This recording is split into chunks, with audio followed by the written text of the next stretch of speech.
But it's my pleasure to present this honourable mention to Andrew Russell, Carolyn, Jarvis, and Michael Roble of Global News, and Kenneth Jackson of APTN for their series of stories which ran under the headline, Profiting Off Kids.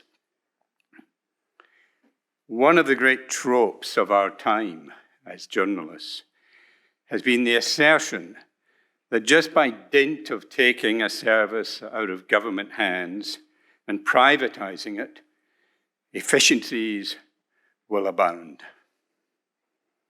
This article of faith was sorely punctured by this Global News and APTN investigation of for-profit childcare in Ontario. Instead of efficiency, the journalists found venality. Over 18 months, they uncovered contemptible behavior on a Dickensian scale. Dilapidated houses masquerading as care homes. Over-medicated kids being supervised by underqualified staff. Young people being physically restrained, locked in their rooms, deprived of food. Vulnerable youth and children, even toddlers in cribs, referred to as paychecks. The journalists worked to earn the trust of whistleblowers, and eventually we talked to over 200 or so former staff to corroborate their findings. They fired off volleys of freedom of information requests, scoured documents and lawsuits, constructed their own database of 10,000 serious incidents at the homes, and revealed a secret government report. The Ontario government is called out for its reckless disregard for its duty to protect and care for vulnerable youth and children, some of them orphans. The same government, it is pointed out, that did away with the office of the Provincial Advocate for Children and Youth. The province, we are told, relies on private companies to supply about 25% of the beds for young people in government care. The investigation casts a critical lens over several of these private companies who financially thrive unhindered by any realistic oversight. An awful alchemy seemed to occur in these homes, where any meaningful regulation, standards, or protocols were transformed into platitudes. Young people and children in need of care transmuted into the aforementioned paychecks. The team discovered children sleeping on soiled mattresses, their medical and emotional needs being neglected. In one group home chain, they discovered girls as young as 12 being trafficked. They also revealed how fatal house fires, in which 2 people died, and a series of red flag reports proved to be no impediment to the companies continuing the business of making money off kids. And there was a lot of money to be made. The stories document how the owners of some of the private homes amassed real estate portfolios in the tens of millions. These included beautiful cottages and vacation getaways, one in the Florida Keys. There were also boats and luxury trailers being claimed as business expenses. Instead of efficiencies abounding, we are shown avarice unbound. Instead of care, dereliction.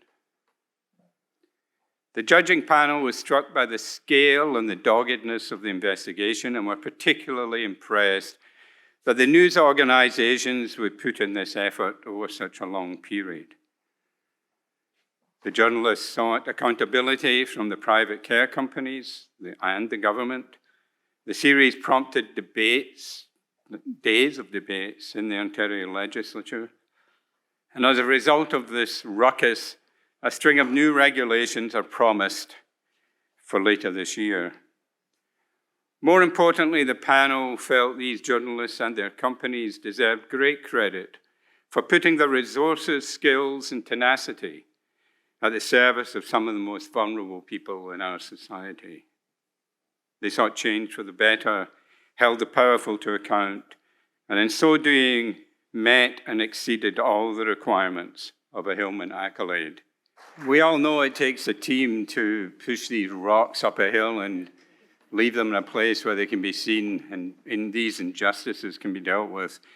And congratulations to this team.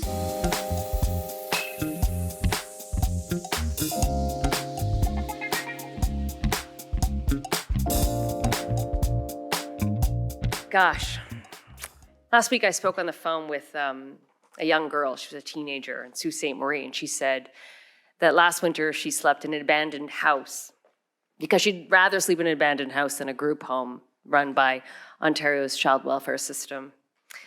We spoke with another young woman who slept in a stairwell inside a mall in Ottawa, and another group of teens and young adults who slept in a tent in a forest outside of Ottawa. All those people said that was better than a group home in Ontario.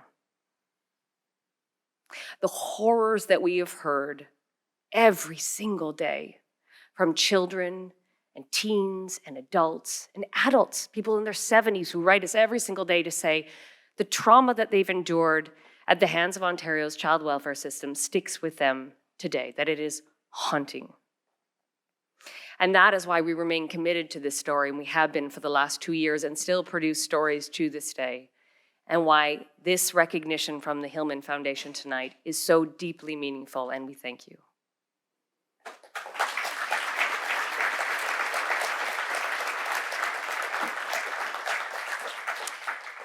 We got here because I went for a walk with Sonia Verma on a sunny day, and she said, run with it.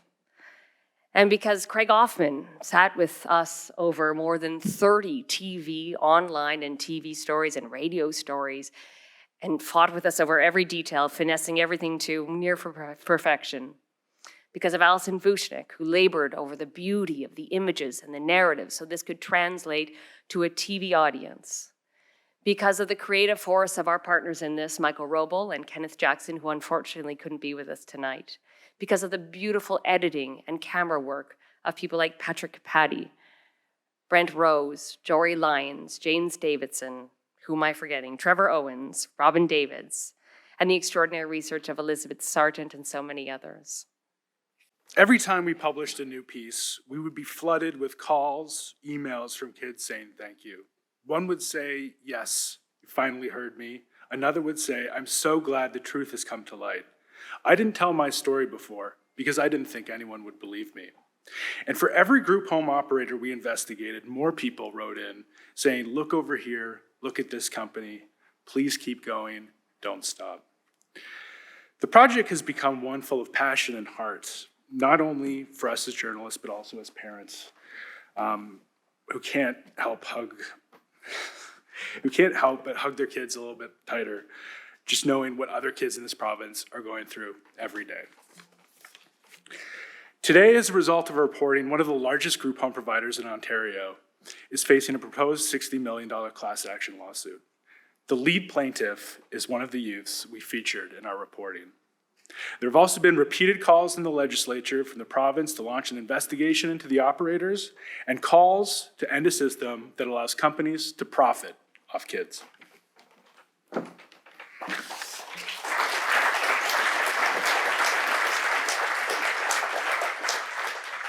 But in recent weeks, we've also profiled disruptors in the child welfare industry, people who vowed to do things differently, like a small children's aid society in far southwestern Ontario in Sarnia that said, no more. We're not going to put kids in group homes. We're hearing you. This doesn't work. And so 4 years ago, they stopped and they never looked back. They are the only children's aid society in Ontario to hold that distinction. We profiled their work last month, and 1 week later, the province called them and erased their $1.3 million debt. We also traveled to the North Shore of Lake Huron to an Indigenous wellbeing society called Nogdawindamin, whose first order of business was bringing their kids back to their communities. And they said, there is a better way to deliver child welfare in Ontario.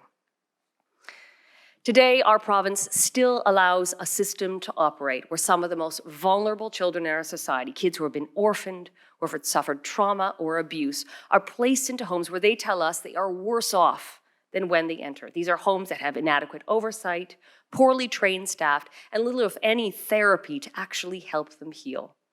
We endeavor to amplify their voices, and we thank the Hillman Foundation for hearing them. Thank you.